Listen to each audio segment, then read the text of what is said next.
Maintenant, chers élèves, c'est encore Zida Herman. Je vous souhaite la bienvenue sur la plateforme École au Burkina. Voilà, et nous allions continuer avec notre programme. On a abordé la séance passée. Et nous avions parlé justement de l'organisation des invertébrés, voilà, et unicellulaires. Voilà, nous avons étudié deux animaux. Voilà, l'amibe et la paramécie. Nous avions parlé de leur milieu de vie et nous avions parlé de leur morphologie. Voilà, comment ces animaux-là, et la forme et les différents éléments qu'on nous trouve en les observant justement au microscope. Voilà. Donc c'est une continuité. Le chapitre 2, c'est une continuité justement du chapitre 1. Et ici, nous allions aller encore plus en profondeur en gardant toujours nos deux animaux, la paramécie et l'amibe. Voilà. Là, nous allons parler des aspects de la vie de ces deux animaux-là. Quand je parle d'aspects, je parle ici du mode de locomotion, comment ces animaux se déplacent, du mode de nutrition, comment ces animaux se nourrissent, du mode d'excrétion, comment ils arrivent justement à éliminer les déchets, voilà, du mode de respiration, comment ces animaux arrivent justement à respirer, et enfin, comment ces animaux arrivent justement à survivre lorsque les conditions de vie ne sont pas favorables.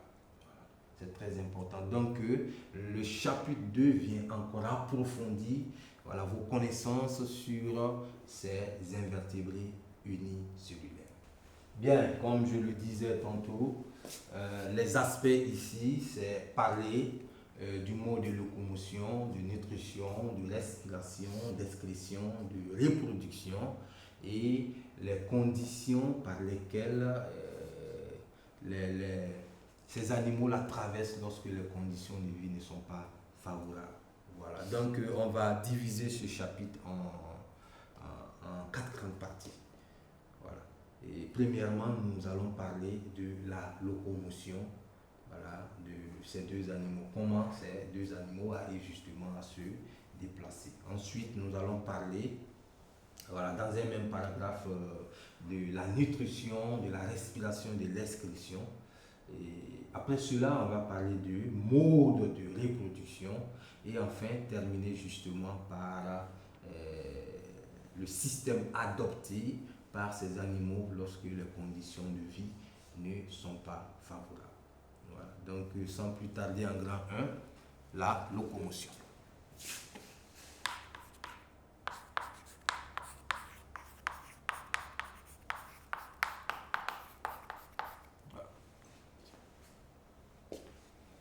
Comprenez par locomotion, mode de déplacement.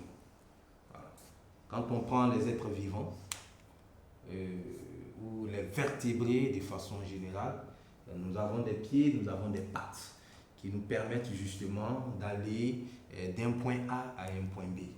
Ok? Voilà. Ici, nous ne parlons pas de vertébrés, nous parlons d'invertébrés.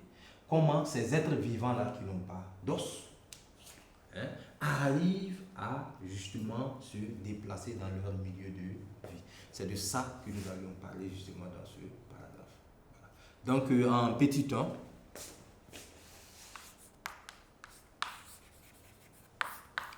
la paramécie.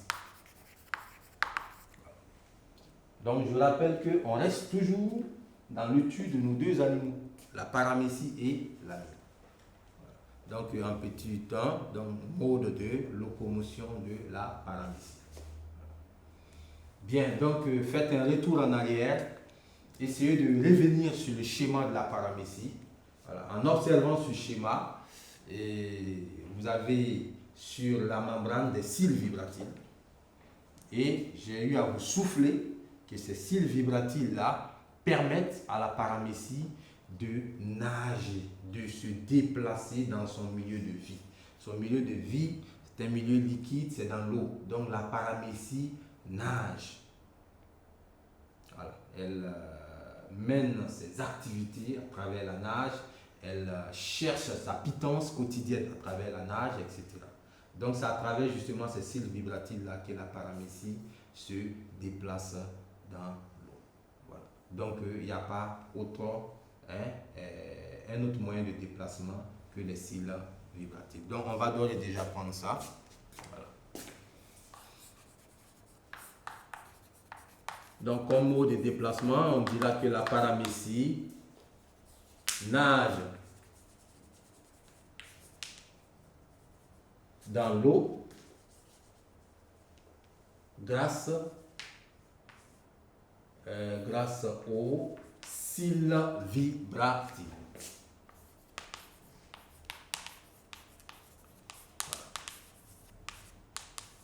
Grâce aux cils vibratiles. Donc voilà tout ce qu'on peut dire sur le mot de déplacement de la paramécie. J'espère qu'on se comprend ce niveau. Donc en petit 2, on passe à l'amibe.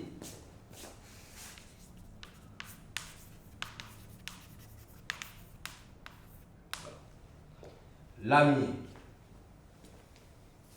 Lorsqu'on fait un retour en arrière, observez le schéma de l'amibe. L'amibe n'a pas de cils vibratiles. L'amibe n'a pas de pied. Mais comment l'amibe arrive justement à se déplacer? L'amibe n'a pas de flagelle, l'amibe n'a pas de queue.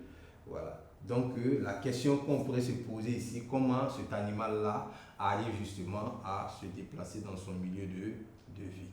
Alors je pense que pour ceux qui m'ont suivi, j'ai eu également à souffler cela en disant que l'amibe, pour se déplacer, déforme son cytoplasme, déforme sa membrane, fabrique des faux pieds, et à travers ces faux pieds, l'amibe arrive quand même à se déplacer, même si ce déplacement est lent. À travers cette déformation, l'amibe arrive quand même à avancer, et à rejoindre justement, à quitter un point A pour rejoindre un point B. Voilà. Donc le mot de déplacement de l'amibe, on dit que l'amibe se déplace par pseudopode.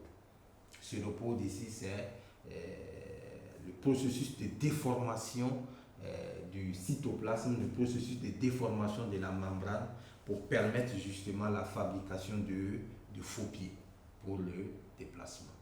Voilà. Donc ici, on peut dire que l'amibe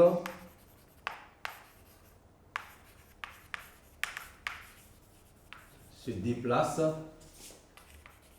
voilà, en transformant ou en déformant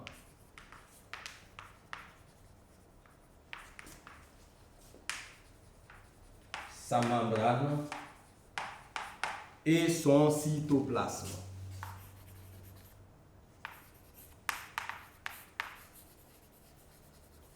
Voilà, pour en faire de faux pieds.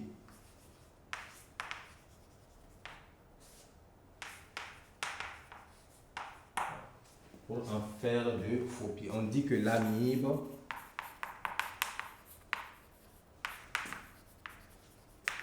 se déplace par pseudopode. Pseudopode. Voilà. Faites attention à l'orthographe de cette expression. Donc l'amibe se déplace en déformant sa membrane et son cytoplasme pour en faire de faux pieds. Alors on dit que l'amibe se déplace par pseudopode.